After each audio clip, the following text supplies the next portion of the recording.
Welcome to Man Does Tech, where I solve the problems you didn't even know you had. You start by confirming the exact table and schema you will truncate. Write schema. Table to avoid surprises.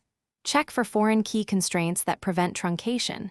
If present, you must drop or disable them first. Once done, create a quick backup or export if data recovery is even remotely possible. Truncation is fast and irreversible in many engines. Make sure you have appropriate privileges. Truncate requires DDL permissions rather than just delete writes. You run truncate table schema. Table, exactly. Nowhere clause, no transaction-safe deletion in some systems.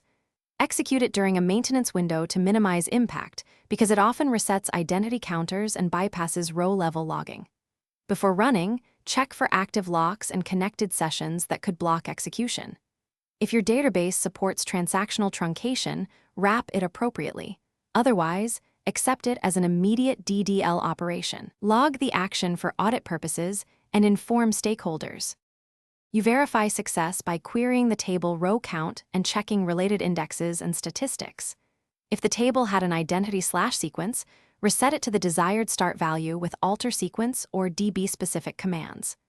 Once confirmed, re-enable any foreign keys or triggers you disabled earlier. If something went wrong and you need to recover, restore from the backup immediately. Otherwise, document the change. Troubleshooting tip. If truncate fails due to FK constraints, identify dependent tables and remove or cascade. Thanks for watching. If you found this helpful, don't forget to like and subscribe.